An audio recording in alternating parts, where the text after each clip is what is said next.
However, when I say right wing, that doesn't mean that they are all colored in the same way.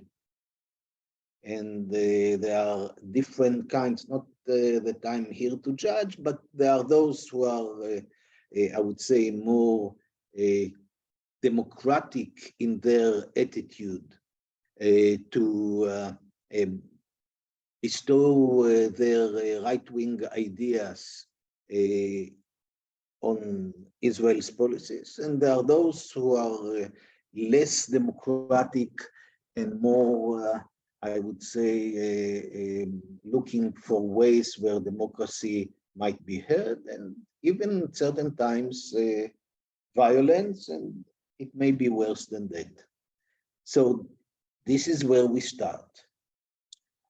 And the right wing in Israel had a kind of, I would say, a problem, which was risen about 3 years ago or so, where the indisputable leader of the right wing, who was the Prime Minister of Israel for the longest time in its short history, Mr. Benjamin Netanyahu, found himself entangled with criminal charges, and he was sent to the District Court of Jerusalem, being accused of bribery, embezzlement, and what's not.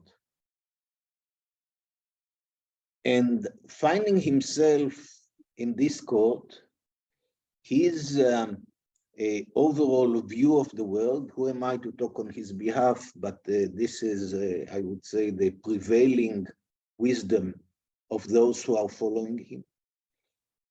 His view of the world has changed and put himself, his fate, and the fate of his family in the very center of his interest. So on the one hand, he was not willing to give up his position as the prime minister or a candidate to prime ministership. And on the other hand, the nation has been split in between those who are for Netanyahu and those who are not. You understand that if I said that the majority of Israelis are right-wing, then the personality and the behavior and the judicial procedures of Netanyahu caused some of the right-wing parties to become part of the anti-Bibi camp. And you have the pro-Bibi camp, which consists on 3 major elements, and I will talk about it in a minute because they are the winners of the last election. While the other part has no common denominator, and I'm starting with the losers of last Tuesday elections in Israel. They have no common denominator besides being against the notion that a person being accused of bribery and embezzlement can be the prime minister of Israel. But otherwise, they go from the very far left all the way through the center left to a couple of right-wing parties. So we're talking about a nation that in the last 3 years is divided not by, I would say, ideology, but being in favor of a person that is standing trial and those who are against it. And the line goes exactly in the middle. Maybe you know it in America, huh? Exactly the same. The country, if there are 120 seats in the parliament, in the Israeli Knesset, then it is 60-60, pro and against Netanyahu. Exactly 60, how strange it may sound. And since Netanyahu is not giving up, at the first round of elections, he managed to mobilize one from the other camp, saying we started the COVID, it's emergency, and Benny Gantz, who belonged to the opponents, joined him in, only to understand after a year that the guy is a liar of the worst kind. And this government collapsed as well. And there was another round of elections, and there was no stable majority. And there was another round of elections, and still no stable majority. Until about a year or more ago, where the camp of anti-Bibi have decided that it's going to do something completely crazy. 8 parties, far left, including Arab parties that were never part of government in Israel, and extreme right of settlers, were sitting together in the same government. This government was strange in its composition, even from a point of view where you have the prime minister actually came from a party of only 6 members of the parliament out of 120. So this government, which to my mind did very many good things, was able to hold for a year, and then the right fringe slowly were under tremendous pressure of the extreme right in Israel, even in a violent way, threatening, they were not allowed to enter their synagogues, very many things. And the Likud and the even further right wing actually questioned the legitimacy of this government, even if it had the majority. They say, how can we have a leader who is supported only by 6 members of the government, of the parliament? And it collapsed. And we went to election again.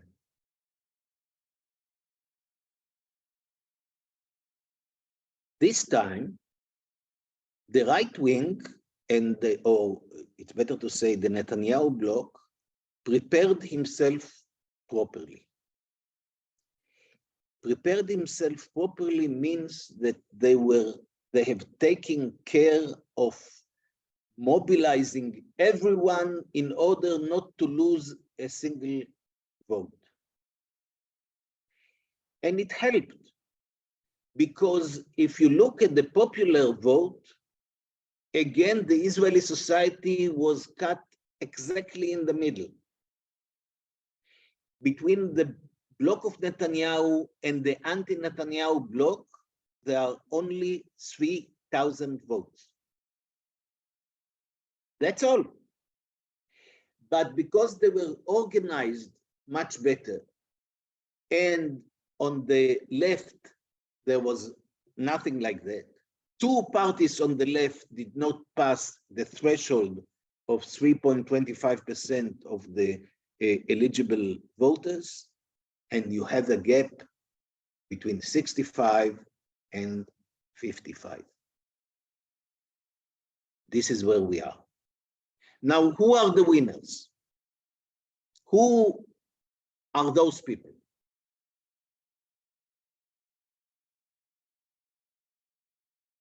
I'll start with Netanyahu.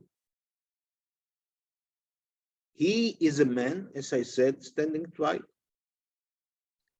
He is the one who should decide now who will be the Minister of Justice. As Thomas Friedman wrote a couple of days ago, think that in 2024, Trump is winning, and the General Prosecution Minister of Justice of the US is Rudy Giuliani. This is what you have to have in mind. So here is Netanyahu, leader, with a solid majority of 65. And around him, people, a few of them were standing trial on bribery, a few of them were convicted on bribery, and all they are busy with at the moment is how to create a reform in the judicial system. This is their main subject. Now, who is the second biggest supporter of this bloc? The ultra-Orthodox parties. About 1 million and so voters. They are able to bring their voters because they are behaving like a sect, where there is a leader, the rabbi, who says, guys, you go out and vote, and I will tell you what to vote. At the head of the main party stands a person who was already twice a minister and twice convicted on bribery and embezzlement. But he is now the main candidate to be the Minister of Finance. Netanyahu may be nice to us, and instead of making him the Minister of Finance, they will make him a Minister of Interior. He was the Minister of Interior twice in the past. After the first time, he found himself in jail for 3 years, and after the second time, he was convicted three months ago, again of embezzlement. This is the guy. And I'm moving on. Who is the third party? It's a combination of two groups. One is the most extreme party of the settlers, led by a person who is, I would say, he doesn't even hide that he is a racist. You know that 20% of the doctors and nurses in Israel are Arabs by origin. His wife came on television and say, I would never, ever let an Arab touch me because that would make me unholy. This is the guy. His partner is even worse. You say, how can it be worse than that? Yes. A guy that is, his name is Itamar Ben-Gvir. And Itamar Ben-Gvir is a follower of Kahana. Kahana is a head, or he used to be a head. He was murdered many years ago in the US, who was leading an organization called Kach that is outlawed in the US, in the EU, and in Israel as a terror group.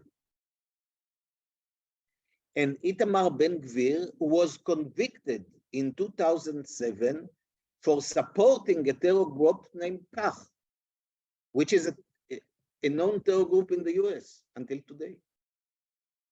He says, I'm not, but he is. This is the guy that on the wall of his room was the picture of the murderer in the tomb of the fathers. 40 people were killed, dozens and dozens were wounded, and the murderer, a Jewish guy from the settlement of Hebron, was the hero of this Itamar Ben-Gvir. This is Itamar Ben-Gvir, who jumped on the car of Rabin in 93 after Oslo, broke part of the car and showed it on television saying, guys, the way we got to his car, we will get also to him. Now, those guys are not coming out of the blue. It's not that one day the whole nation is against them and the next day the nation is with them. We are talking about a very long period in which they were legitimized slowly, and most recently, of course, by Netanyahu, but not only. There are people in Israel who say, what are you talking about? The difficulties of the occupation is there forever. Now you remember it. Why 3 months ago you were not shocked by the occupation? And it's true that they got, especially this Itamar Ben-Gvir, gained lots of power about a year and a half ago when there was one of those episodes with Gaza. And in the mixed cities in Israel, there were clashes between local Arabs and local Jews. And he appeared as the one who knows, who would tell the Arabs who is the owner. So he was riding on the fear of the Jews, which is, I don't say it's not legitimate, but it is, instead of dealing with it in a way of trying to reduce it, you can deal with it in trying to promote it and enhance it. And he is the main candidate now to be the Minister of Public Order of Israel. Now, all that I say is still not finalized. Mr. Netanyahu did not present his government yet. However, the only 3 parties, as I talk to you, and there is, I say it in 95% confidence. With politicians, you can never know, but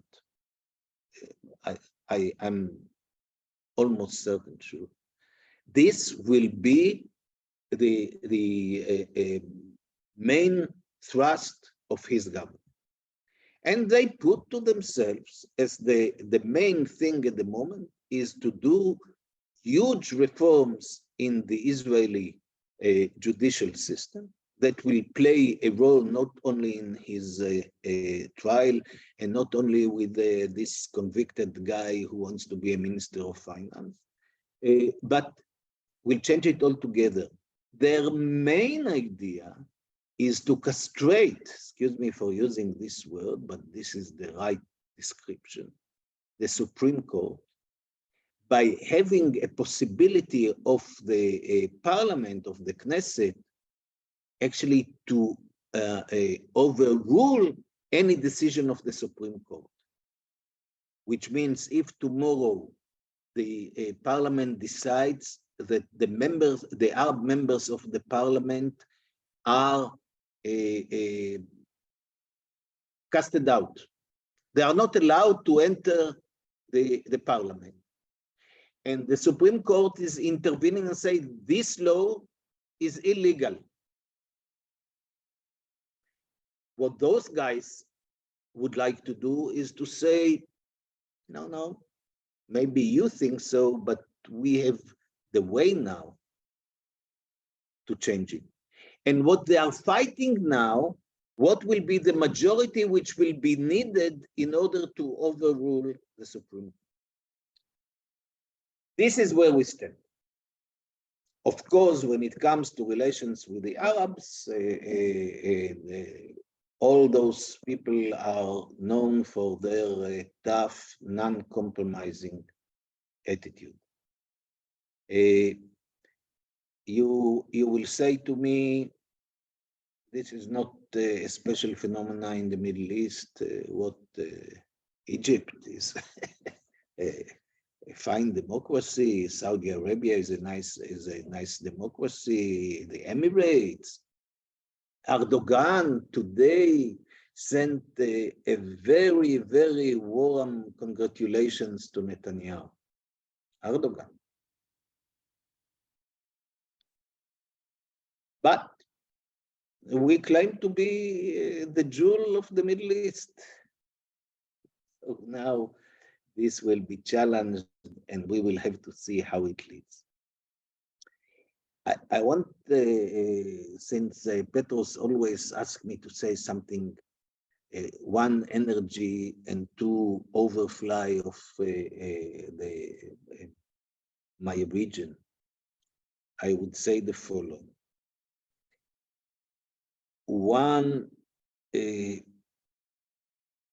are signs that Erdogan is reducing his vocal opposition to Israel whatsoever. I think that the interest of Turkey in that sense is not to create one more strong enemy when they have to deal with the Russians on the north with so much troubles, Greece that stands on its right, not to give up its what the Greeks and many of the Western world believe is the Greek right for the natural resources in the East Mediterranean. So Erdogan is changing. On the other hand, we see Assisi handling the crisis on the Nile with Ethiopia in a very soft way, which by itself is something to admire, that he was not up. I'm talking about the Renaissance Dam on the Nile built by the Ethiopians. And it's a great thing to see that something that might have been a casus belli so easily did not deteriorate into war until now. And Egypt is getting actually a wonderful boost to its international stature by hosting COP27 in Sharm el-Sheikh this very day, is having almost 100 heads of state in Egypt. Between Israel and the Emirates, as you know, we have the Abraham agreements, an achievement of Mr. Trump and Mr. Netanyahu in the previous round. This brought with it a phenomena that we, the Israelis, did not know, but you can see Israeli flocks into Abu Dhabi and now to Qatar, etc., by the hundreds of thousands.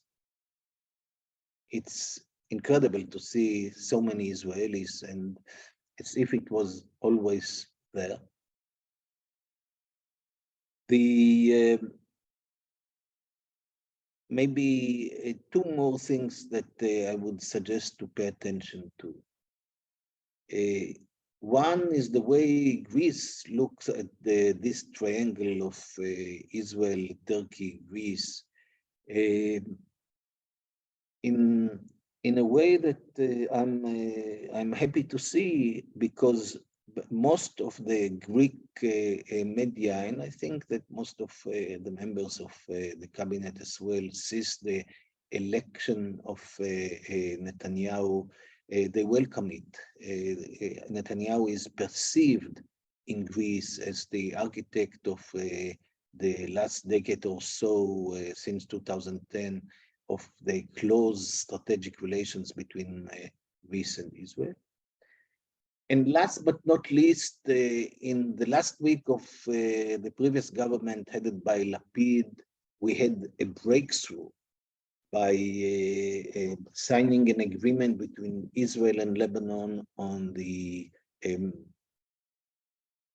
marine border between Israel and Lebanon, and in a way arranging the way they will split between themselves the natural gas resources in this part of the world. So we have, on the one hand, I went a little bit at length to describe to you the future Netanyahu government. On the other hand, on the geopolitics, the picture is more mixed, and we'll have to see what will happen. I talked more than I wanted. Sorry. I think you did great. And we're very fortunate to have you, frame it for us, not only what's going on in Israel, but even I think the last piece, the geopolitical framing, is very, very important to also, because we talk about Netanyahu as an entity, and it's sort of like this entity internally that resembles, other figures that try to sort of like, wrestle the justice system away, as most authoritarians try to do, and sort of like it becomes the biggest threat to democracy is that wrestling away of the judicial system, whether it's Venezuela or here in the United States or wherever it might be. So it's an interesting angle on Netanyahu, and I think also the pieces on Ethiopia and Egypt. I like to hear more about that, and the Lebanon Israel piece, which is here's two countries that didn't necessarily sign on the same dotted line, but they sort of like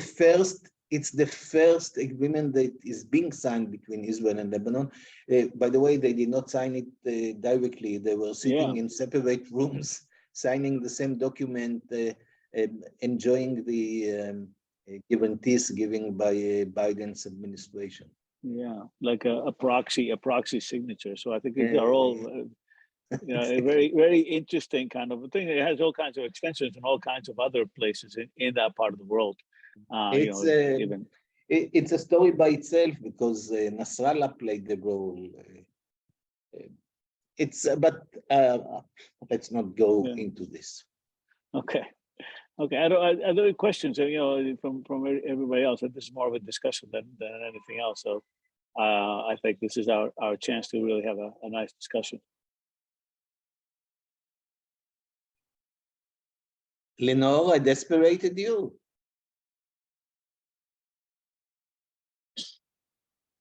I think Professor Martin is probably preparing for a class. I don't know if she's still there. Okay. I'm here. I was listening. I've just gotten into the car because I'm driving into the college. But I wanted, of course, I wouldn't miss this. So I do have a question. I hope you can hear me because I am in the car. Yeah, very well. Drive carefully. That's the most important thing. I agree with you. But I'm still in the garage. So let me ask you if we can go to the geopolitical a bit. I mean, you really gave us so much information in such a short time. But because I do so much work also on Turkey, I'm very, can you hear me? Yes. Great. I'm very curious about what you think the possibilities of using energy, of building energy pipelines in the Mediterranean. I mean, we see once again the need for cooperation on all kinds of energy, and I might add your specialty, water. I mean, just looking at the world right now and the need for water, what are the possibilities of Israel building in those areas? The energy pipelines, water technology. I'm thinking of Africa, for example, where there's such terrible drought, the Middle East, where there's terrible drought. I mean, is Israel going to be able to build on that phenomenal ability that they've had with water, for example? Let me say a couple of words about the energy map as I see it. Of course, the first thing that the war in Ukraine made was the Americans who said again and again to the Europeans, don't trust, don't be exclusively depend on Russia because that goes in the wrong way. However, I do not believe that even if you calculate altogether the gas reserves in the East Mediterranean, let's say Egypt and Israel together, and whatever Cyprus may add in, because on the Greek side we have not yet found anything of significance. This is still in the world map of gas not significant enough to say that Europe can change its origin of its supply of natural gas. This is not the case. However, you might reduce a little bit the dependency on whatever they have there, and together with this fleet of gas tankers that are going from the US into Europe, and maybe Europe will have to do the jump into alternative energies like solar and wind in a faster way than they thought they're going to do it. We see already a phenomena that we expected that the prices of gas will rock high at this time of the year, and apparently we have seen in the last months at least a reduction of the price of gas. So this is a floating thing, but definitely the disappearance of Russia as the reliable source is the major change.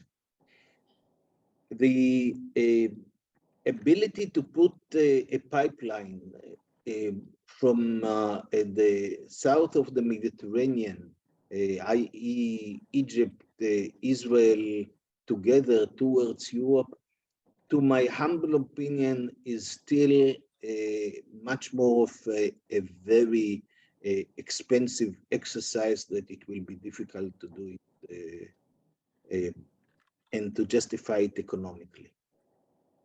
It might be,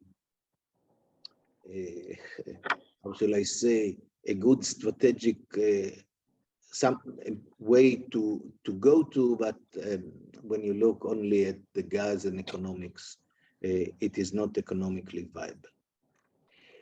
We see another direction when it comes to the connection of Israel, Egypt, and Europe in terms of energy, and that is what we call the Eurasia, and that is the connection of the electrical grids of Israel through Cyprus and Egypt through Cyprus to Greece, and from Greece, of course, to the European grid.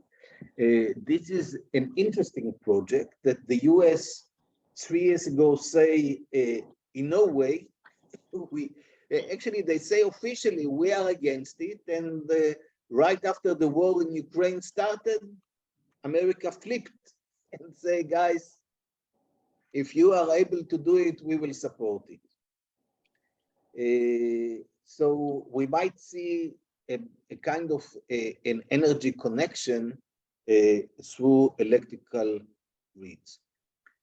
As for your second question, indeed, Israel can be of help. We are doing it at the moment in a massive way when it comes to Jordan. We have increased dramatically the quantity of water that we are supplying Jordan. Actually, nowadays, we are supplying Jordan about 100 and a little bit more million cubic meter of water every year. That is almost 10% of Jordanian needs. And about 60% of it is water that they are paying for. In a way, it is as if Jordan has a desalination plant in Israel on the Mediterranean, that is being producing water, because Israel is producing now around 700 million cubic meter of fresh water every year in desalination. So if you say that we are selling water to Jordan, it is as if Jordan had a desalination plant on the Mediterranean within Israeli territory. It's a very interesting phenomena, and I'm a great believer. I also wrote an article under that name that desalination is a game changer in transboundary water management. As far as other let's call it know-how, both in agriculture and in water management, I hope that we will be able to do it. We will do our best, and I think we will achieve it, not to be involved in the hotspots, one on the Tigris Euphrates and second on the Nile. I don't think that we can be of any assistance to any of the sides by siding it.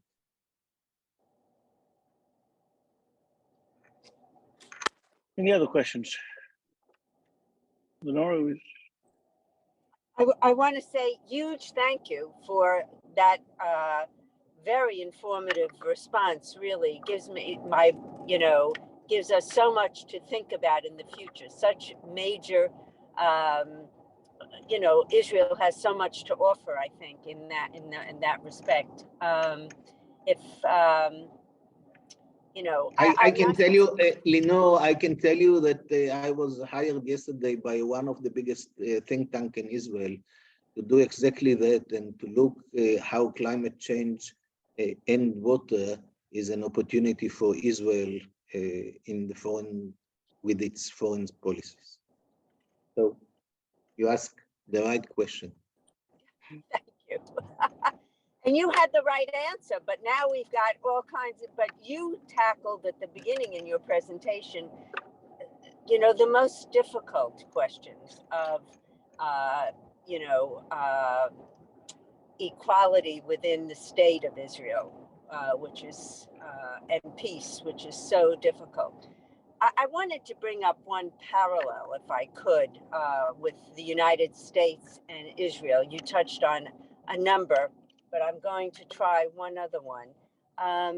When we had the Black Lives Matter demonstration, so important here, and to bring the consciousness and to try to create movement towards more equality.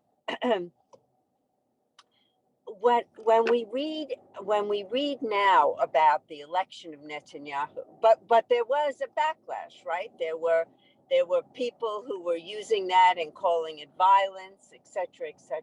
Of course, the black flags, and we were there on the bridges. Right. So now, last year in Israel, with the demonstrations, the frustrations, the cities, the mixed cities. For example, I'm thinking of Haifa, where you have, you had violence where you didn't. It was very unusual. Am I correct? Very unusual. And yet, I think we supposedly, from what I've been reading, that played a big role in Netanyahu's election, these past elections. Am I correct on that? And how can this be dealt with? I think I mentioned in my presentation that obviously the feeling of security of each and every citizen was an issue that helped the extreme right gaining hearts, and that is, but this is we cannot look only at the very end result of it, which means what we saw during Shomer Chomot, this is an outcome of very many years in which the Arabs, I'm not talking about the West Bank where things are really bad, worst of the worst, but within Israel, the illegitimacy of the Arabs to have an expression of their own, plus a very deprived economic system, brought there very, as you say, black matter lives. It's not only the violence of the police which was there. This was an expression of a feeling of deprivation of over very many other things. Now, I am not in any way comparing the Arabs to Afro-Americans. I'm not doing that, but in Israel, the issue was not dealt in looking for ways of integration. It was looking, especially during Netanyahu's time, by pushing them out and not bringing them in. So the Israeli, the Jewish population can say, oh, you know, we lost our security. It's true. It's not easy. You have 1,600,000 people that are not part and parcel of the very basic Zionist idea. But the Israeli society did not manage, certainly in the last 10 years of Netanyahu's regime, did not do serious effort to try and tackle it other but pushing them away even further. And using the fear which is there, that at times is really is based on real issues, as creating hatred, as creating the feeling that all the Arabs are terrorists, etc., etc. This is the thing to understand. On the one hand, that when the disruption, when the demonstration, when the violence is there, there is serious fear for good reasons. But you got there, you have to ask yourself, what have I done that brought it over there? I'm handling this issue a little bit with a superficial way, because the issue of the Israeli Arabs is a very complicated issue. Asking people to be part of the nation that at the same time, in their view, are is responsible for their deprivation on the national basis. Yeah. And the Netanyahu and the right wing in Israel did a couple of years ago a very disputable law passed, which is declaring Jews as the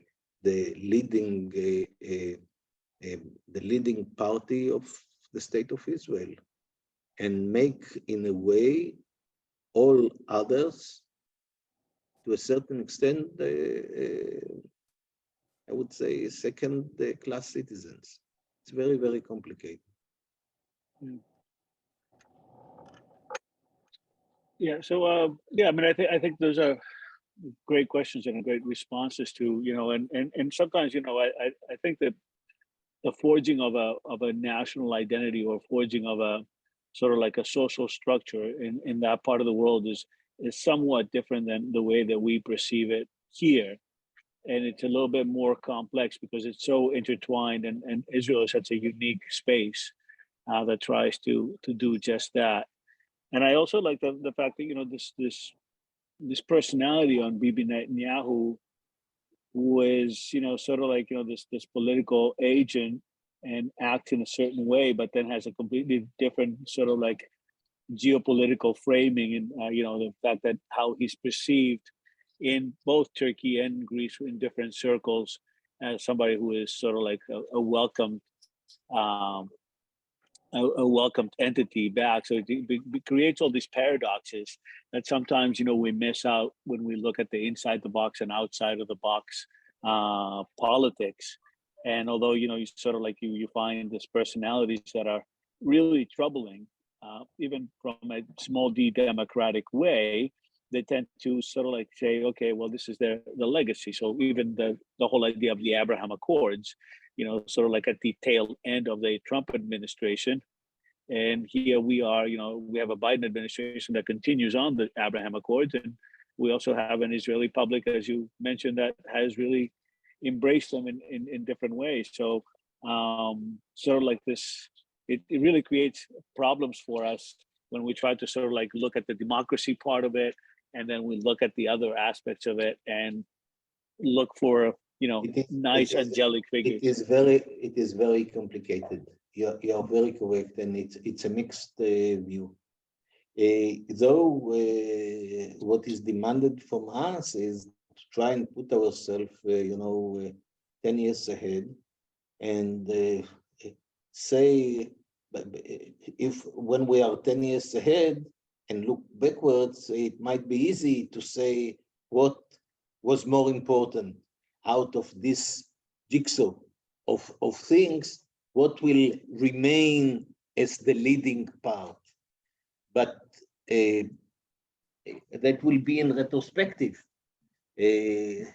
Part of us have to decide now what they do in order that when you look at it 10 years from now, what you will see.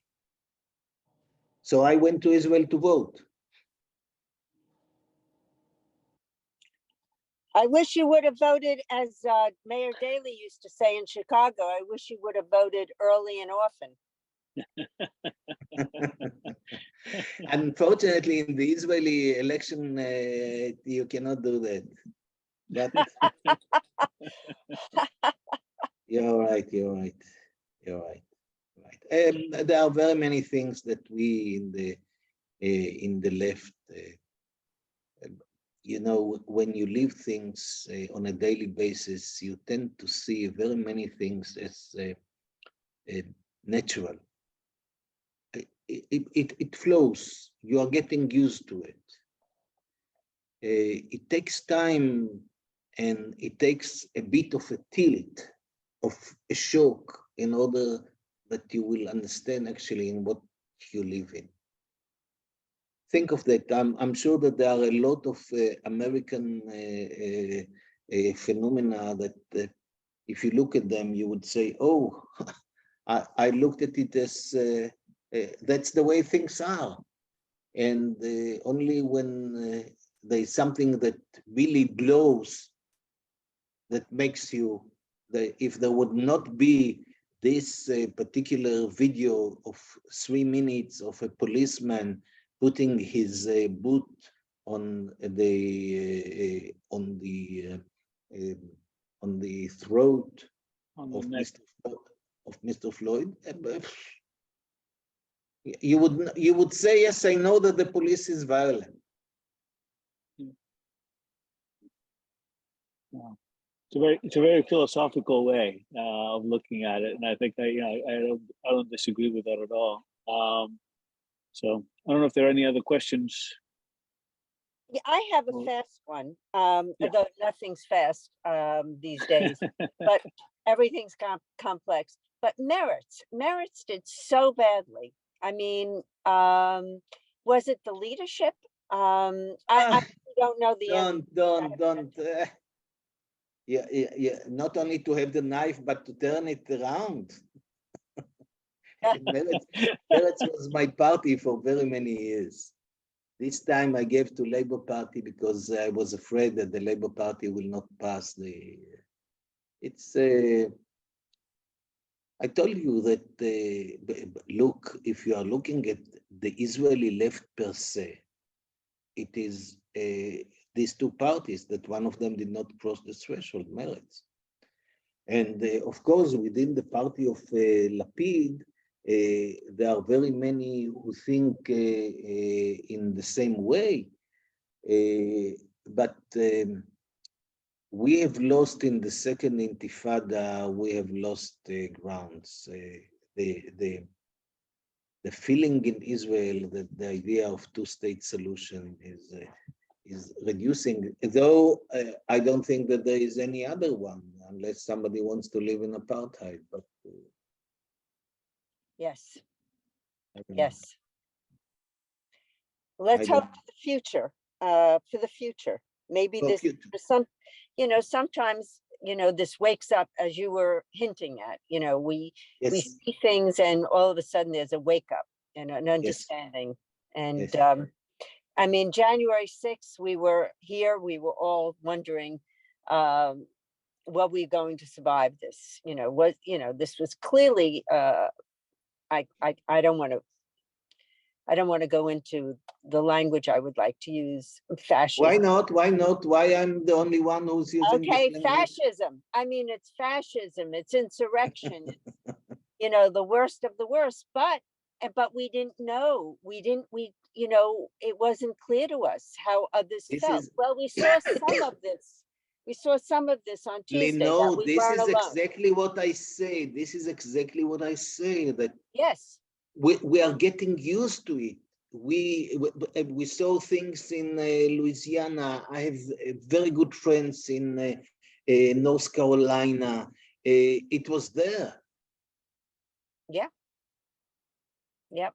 It was there. I was standing at the university. I was lecturing at the North Carolina University about 2 months after the events there.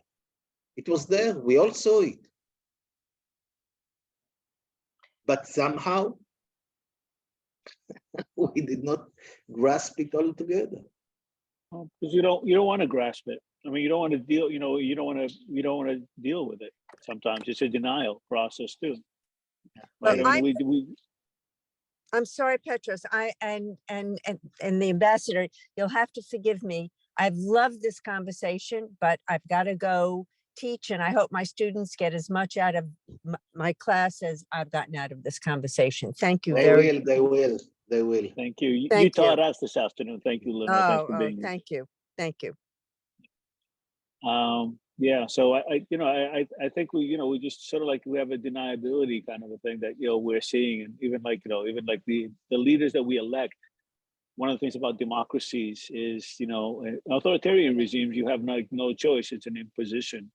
So we can't just look away and not see that ourselves in the elections that are in the selections of people that are being made, whether we have cast a ballot or not. I mean, it's a collective selection there. So in some ways, I told my class the other day, and Lindsay was probably in that class, it's, Mr. Trump for us almost represents, we're walking by a storefront window and I'm middle-aged like myself, and you look in the reflection and you don't like what you're seeing, and you're saying, this is me.